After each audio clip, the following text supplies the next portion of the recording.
गोविंद महतो जी जो ward number 29 कोठार के वार्ड प्रत्याशी के रूप में खड़े हुए हैं, तो इनसे जानने का प्रयत्न करते हैं कि अगर ये वार्ड पार्षद के रूप में जीत जाते हैं तो ये गांव में विकास के क्या क्या काम करेंगे।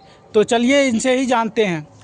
पहले वार्ड नंबर 29 के सभी ग्रामीणों के हमारे तरफ से जोहार है। पहला बात कि हम जीत के आएंगे तो यहाँ जो पूर्व में जो हमारे वार्ड पार्षद है वो गांव में किसी भी तरह के नाली हो या सड़क हो, कहीं उनका सही ढंग से भूमिका नहीं रहा।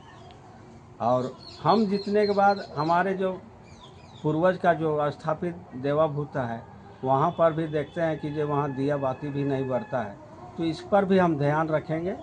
और गांव का प्रत्येक व्यक्ति के जो समस्या है घर घर हम जाके उनकी समस्या को समझ रहे हैं और जीतने के बाद उनकी समस्या का हम निदान करने का काम करेंगे। और बहुत तरह के अभी जैसे स्कूल है, स्कूल में भी हमारे जो वार्ड पार्षद है वहाँ कभी नहीं गई कि वहाँ मतलब क्या बच्चों की समस्या, गरीब गुरबा के बच्चे वहाँ पढ़ते लिखते हैं, लेकिन उनका भी भूमिका नगण्य रहा। तो इस तरह देखते हैं कि हमारे वार्ड नंबर 29 में अनेक प्रकार की समस्या है। इसी के समस्या को लेकर मैं खड़ा हूँ और जनता से मैं आशीर्वाद चाहता हूँ कि एक बार मुझे मौका दिया जाए तो हम गांव के अच्छी तरह से विकास की ओर ले जाएंगे। और प्रत्येक व्यक्ति का ये जो समस्या है उनके बारे में हम सोचेंगे।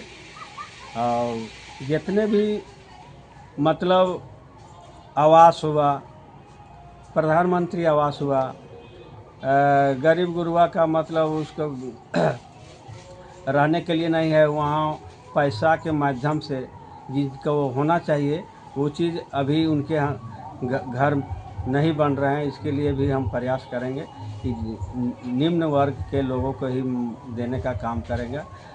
यही हमारा मनोकामना और उनकी आशीर्वाद से ही मैं इस दिशा में खड़े हैं। हमारी वार्ड नंबर 29 की जनता ही भविष्य तय करेगी कि किनके हाथ में भागदौड़ जाएगी। यही कहते मैं सब जनता को जोहार करता हूँ। जैसे कि गाँवा देती में दूसरे गांव में आप जाइएगा तो देखिएगा भव्य मंदिर स्वरूप दिया गया है। आज भी यहाँ कोठार के गाँवा देती आप जाइएगा तो वहाँ लगेगा कि अगर कुत्ता भी वहाँ कुछ भी कर सकता है, कोई भी जानवर जा सकता है, तो उनका संरक्षण कौन करेगा, कब होगा ये? यही चीज़ तो हम लोग को देखना है, जनता को भी देखना है कि जो मतलब इसका संरक्षण कौन करेगा।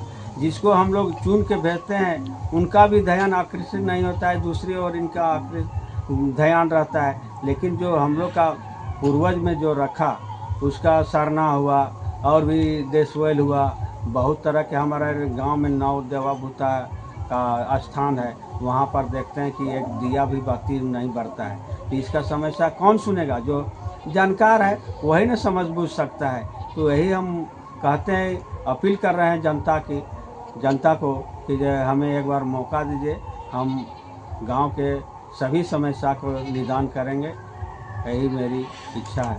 तो गांव में जितने भी प्रत्याशी है, कई लोग जो धन बल है आप और आपके पास उतना धन है, कैसे उन लोगों से कंपेयर करके लड़ाई लड़ेंगे अपने चुनाव में? हम अपनी व्यक्तिगत छवि को लेकर खड़ा है। हम समाज के साथ हर पर्व त्यौहार हर समय अपने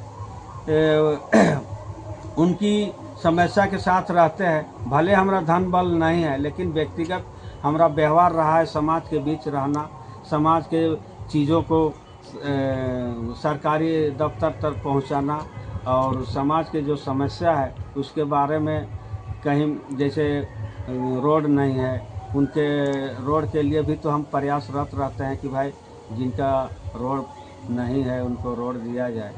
इसके लिए भी तो हम हर समय खड़ा रहते हैं। गांव में सबसे ज़्यादा समस्या पानी की है। आज हम होल्डिंग टैक्स देने के बावजूद हमारे गांव में पानी की समस्या हमेशा बनी हुई है। इस पे क्या कहेंगे? ये तो बहुत बड़ा मुद्दा है। अभी प्रत्येक घर में पानी की समस्या खड़ा है। काहे कि पहले का जो कुआं था, अब बरसात कम मात्रा में हो रहा है तो पानी कुछ ही दिनों तक रहता है, उसके बाद वो सूख जाता है। तो उसके लिए भी हम लोग व्यवस्था करेंगे।